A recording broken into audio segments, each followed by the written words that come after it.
વલસાડમાં બેફામ કન્ટેનર ચાલકે અકસ્માત સર્જ્યો અને પારડી નેશનલ હાઈવે 48 પર આ ઘટના સર્જાઈ છે।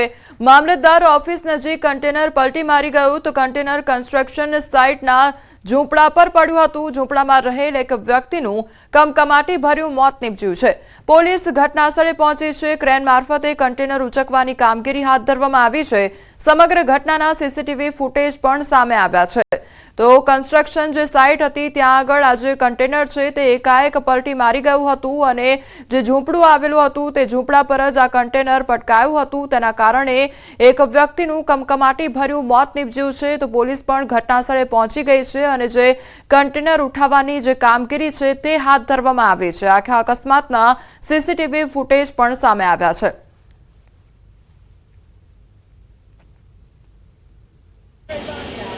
ऑफिस के बाजू में हमारी रूमो थी एम खाता था अने गाड़ीवाळा आम डोलतो लीने आव्यो एमां सीधी ऑफिस ने पूछड़ो हटाव्यो એટલે અમે બૂમ કરી કે ભાઈ ભાગો ભાગો એટલે અમે ગાડી પલટી ખાઈ ગઈ। કેબિનમાં હતો અને આ જે કન્ટેનર પડ્યું અત્યારે તે બીજી લાઈનમાંથી અચાનક કાબુ એનું ખરવાઈ ગયું અને સીધું એ છેલ્લી લાઈનમાં આપણે આવીને સીધું કન્ટેનર પલટી મારી અમારી કેબિનમાં ઠોકાયું અને सीधू पलटी मारी। हाँ, एक छोकरा ने तात्कालिक जग्या पर डेथ थई गई है। વડોદરામાં મોંઘી કાર સાથે નબીરાનો આતંક જોવા મળી રહ્યો છે। રાવપુરા ટાવર રોડ પર અકસ્માત સર્જાયો। કાર ચાલક દુકાનમાં ઘૂસી ગયો અને કાર ચાલકે નશો કર્યો હોવાનું અનુમાન લગાવવામાં આવી રહ્યું છે।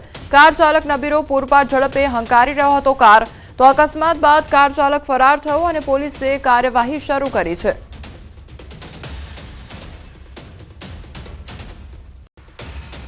તો કાર દ્વારા અકસ્માત સર્જવામાં આવ્યો છે। કાર ચાલક જે નબીરો છે તે નશામાં હોવાનું અનુમાન પણ લગાવવામાં આવી રહ્યું છે કારણ કે કાર ચાલક પૂરપાટ ઝડપે જે કાર છે તે હંકારી રહ્યો હતો અને એકાએક જે શોપ છે તેમાં ઘૂસી આવ્યો હતો તો મોંઘી કાર સાથે આ નબીરાનો આતંક જોવા મળ્યો છે। બીજી તરફ તે જે કાર ચાલક છે તે નશામાં હોવાનું અનુમાન પણ લગાવવામાં આવી રહ્યું છે તો તે અંગે પણ હવે તપાસ હાથ ધરવામાં આવશે।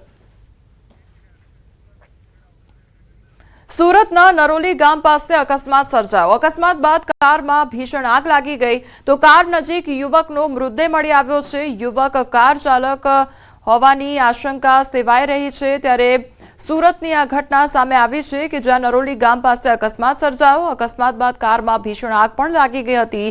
કાર નજીક યુવકનો મૃતદેહ પણ મળી આવ્યો છે।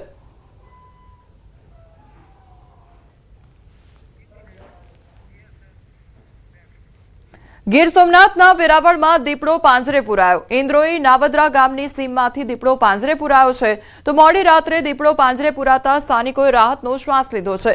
દીપડાને અમરાપુર એનિમલ કેર સેન્ટર ખાતે લઈ જવામાં આવ્યો છે તો રહેણાંક વિસ્તારમાં દીપડાના આટાફેરા જોવા મળ્યા હતા અને ખૂંખાર દીપડો હવે પાંજરે પુરાયો છે જેના કારણે ગ્રામજનોએ રાહતનો શ્વાસ લીધો છે તો દીપડાને અમરાપુર એનિમલ કેર સેન્ટર ખાતે લઈ જવામાં આવ્યો છે। છેલ્લા કેટલાય સમયથી અમારા વિસ્તારની અંદર દીપડાઓના આટાફેરા રહેતા હોય છે અને અમારા બાળકો તથા અમારા જે અબુલ પશુઓ છે એમને પણ વારંવાર એના ઉપર એટેક થતા હોય છે પરંતુ આજ રાત્રિના અમારા વાડી વિસ્તારની અંદરથી એક 1.5 વર્ષનો દીપડો પાંજરે પુરાયો છે।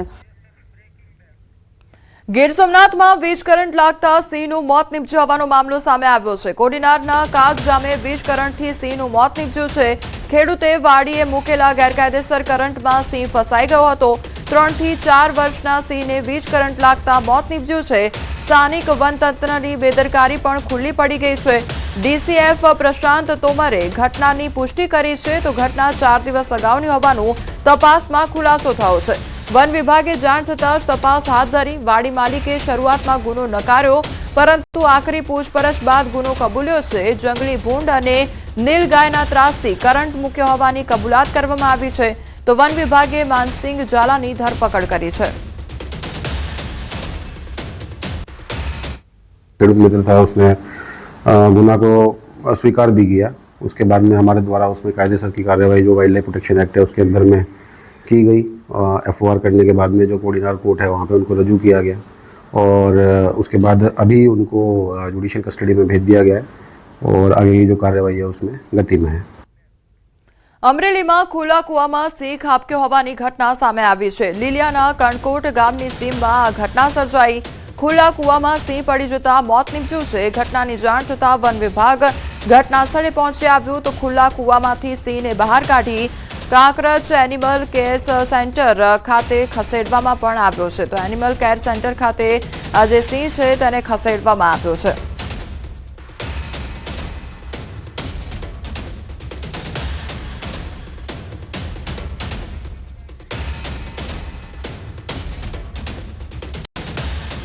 બગદાણા હુમલા કેસ મામલે મોટા સમાચાર સામે આવી રહ્યા છે. જયરાજ આહિરના જામીન મંજૂર થયા છે.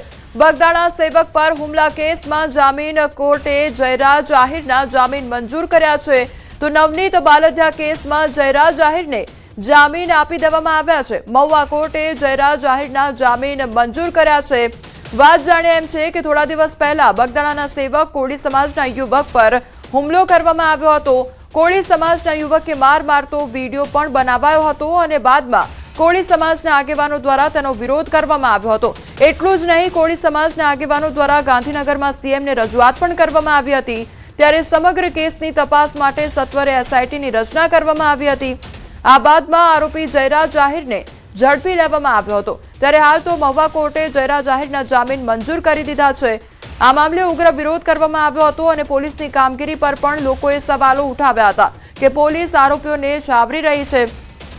તો એસઆઈટીની રચના બાદ પણ કામગીરી પર સવાલ ઉઠ્યા હતા કે આરોપીની જાણ હોવા છતાં પોલીસ તેને પકડી રહી નથી, જેને લઈ બગદાણામાં કોળી સમાજે ભારે વિરોધ પણ કર્યો હતો.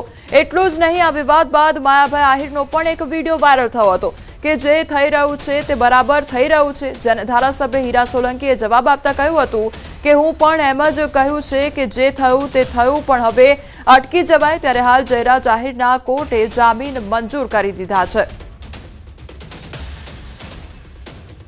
તો બગદાણા હુમલા કેસના સૌથી મોટા સમાચાર સામે આવી રહ્યા છે, જેમાં જયરાજ આહિરના જે જામીન છે તે મંજૂર કરી દેવામાં આવ્યા છે. અનેક સવાલો પણ ઉઠાવવામાં આવ્યા હતા. પોલીસની કામગીરી પર પણ અનેક સવાલો ઉઠ્યા હતા.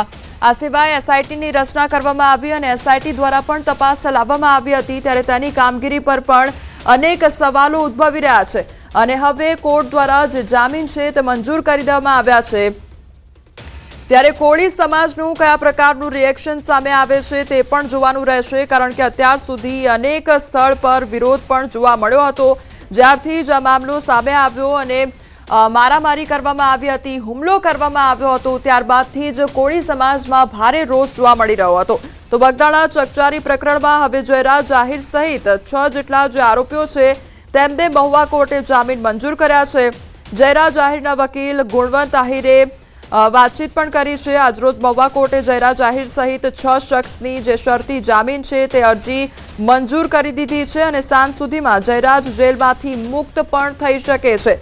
તે અંગેનું પણ અપડેટ આવી રહ્યું છે. નવનીત બાલદિયા પર હુમલો કરવાના કેસમાં જયરાજ આહિર, નાજુ કામડિયા, કાના ભીખાભાઈ કામડિયા, સંજય બેચરભાઈ ચાવડા, દિનેશ ઉર્ફે દાદુ, લોમાભાઈ સોલંકી અને અજય ઉર્ફે મોટો મંજીભાઈ બાલિયાની ધરપકડ કરવામાં આવી હતી.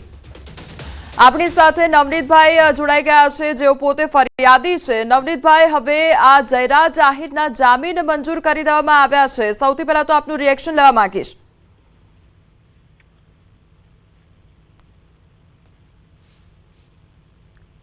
જી નવનીતભાઈ.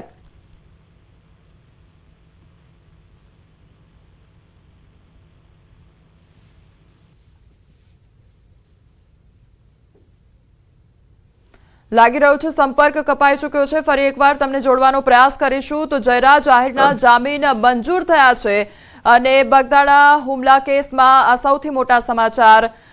નવનીતભાઈ, આપને પૂછવા માંગીશ કે આ હવે જયરાજ આહિર છે, તમને જામીન મંજૂર કરી દેવામાં આવ્યા છે. સૌથી પહેલા તો આપનું રિએક્શન લેવા માંગીશ આ મુદ્દામાં.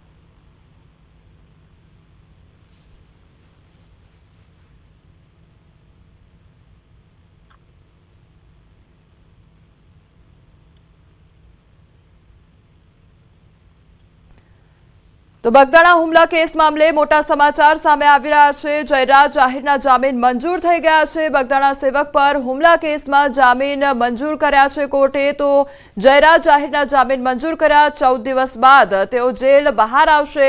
તો મહુવા સેશન્સ કોર્ટે મંજૂર કર્યા છે જામીન. નવનીત બાલધિયા કેસમાં પણ જયરાજ.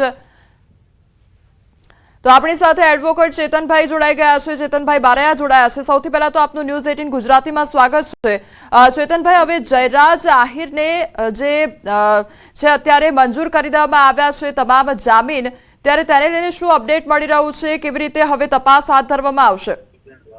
જે ચોક્કસ હાલ હજી ઓનલાઈન તો કોઈ અપલોડ થયું નથી. કદાચ અંદરથી વાત કદાચ લીક થઈ છે કે જામીન મંજૂર કરવામાં આવ્યા છે, પણ હાલ અમારે સુધી તો ઓનલાઈન હજી ઓર્ડર આવ્યો નથી, એટલે અમે આ બાબતે ચર્ચા ન કરી શકીએ. કદાચ સત્ય પણ હોઈ શકે અને અસત્ય પણ હોઈ શકે, પણ જો ખરેખર જો જામીન પર મુક્ત કરવામાં આવ્યા હશે તો આગળ અમારી લીગલ ટીમ જે છે એ સંપૂર્ણ રીતે બેઠક કરીને આગળ કાર્યવાહી શું કરવી એ બાબતે અમે ચર્ચા કરીશું.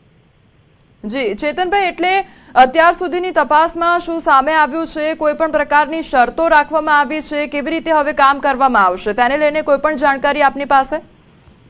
જી હજી હાલ ઓર્ડર અમારી ઉપર આવ્યો નથી, એટલે કઈ જામીન ઉપર આ લોકોને મુક્ત કર્યા છે એની ઓર્ડરની કોપી તો જે હાલ અમારી પાસે આવી નથી, પણ જો આગળ જે કંઈ પણ કાર્યવાહી કરવી પડશે અને જે કંઈ પણ આમાં આરોપીએ પોતાનો રોલ હશે એના બેઝ ઉપર આગળની કાર્યવાહી કરી છે.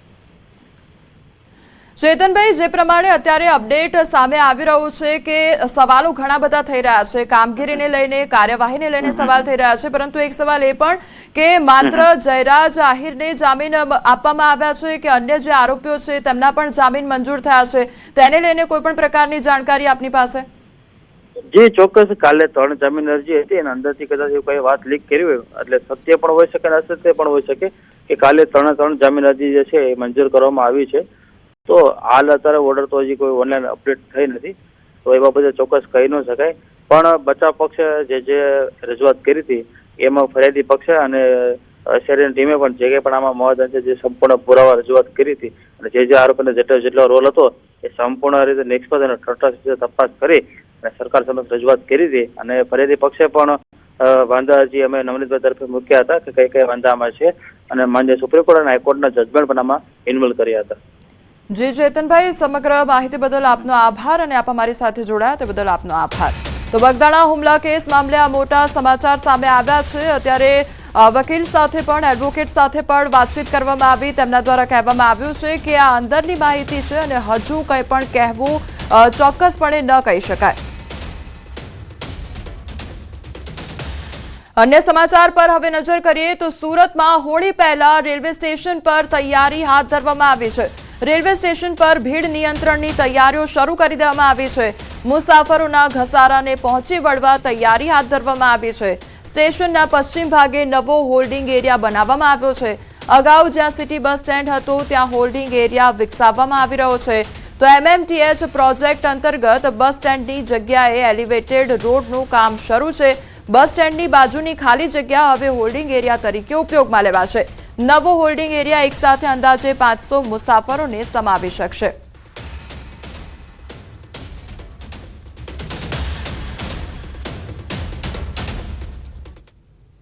જર્જરિત સ્કૂલમાં ભૂલકાઓ ખુલ્લા આકાશમાં ભણવા મજબૂર બન્યા છે. એક તરફ સરકાર ભણશે ગુજરાત, આગળ વધશે ગુજરાતના મોટા દાવાઓ કરી રહી છે, પરંતુ મહેસાણાના હેડુવા હનુમંત ગામની પ્રાથમિક શાળાના દ્રશ્યો શિક્ષણ વ્યવસ્થાની વરવી વાસ્તવિકતા છતી કરી રહ્યા છે.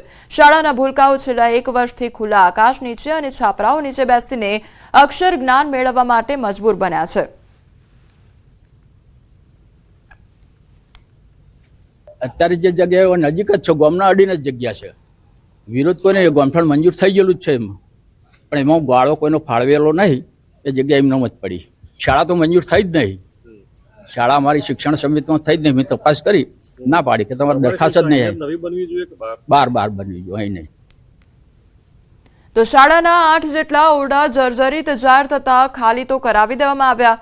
શાળાને ડેમેજ સર્ટિફિકેટ મળ્યા બાદ બાળકોને 2 પાડીમાં કોઈના ઘરના ઓરડામાં કે મંદિરની જગ્યામાં ભણાવવા પડે છે. પણ સવાલ એ છે કે જ્યાં સુધી કાગળ પરની પ્રક્રિયા પૂરી ન થાય ત્યાં સુધી શું આ બાળકોને આમ જ રજળપાટ કરવો પડશે? શું તંત્ર આ માસૂમોની વેદના સાંભળશે ખરું? મારી આ શાળા છેલ્લા 8 મહિનાથી એનું ડેમેજ સર્ટી આવેલું છે અને મારે કુલ 9 ઓરડા છે.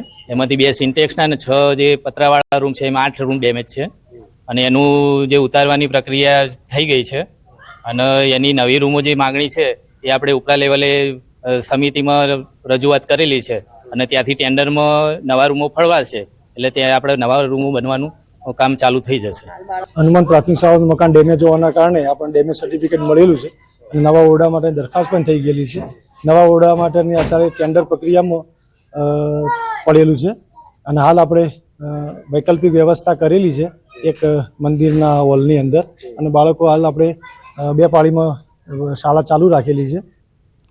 મુખ્યમંત્રી અંબાજી મંદિર દર્શને પહોંચ્યા તો અંબાજી મંદિરમાં મા અંબેના દર્શન કર્યા. સૌપ્રથમ અંબાજી મંદિરે પહોંચ્યા જ્યાં મંદિર ટ્રસ્ટ દ્વારા સ્વાગત કરવામાં આવ્યું છે. અંબાજી મંદિરના ગર્ભગૃહમાં મા અંબેના દર્શન કરવામાં આવ્યા છે તો ભટ્ટજી મહારાજે પૂજા અર્ચના કરાવી માતાજીના આશીર્વાદ અર્પણ કરાવ્યા છે. અંબાજી મંદિર દર્શન બાદ અંબાજીમાં કરોડો રૂપિયાના ખર્ચે જે રીડેવલપિંગ થનાર છે તેના ભાગરૂપે શક્તિ કોરિડોરનું ખાતમુહૂર્ત પણ કરવામાં આવ્યું.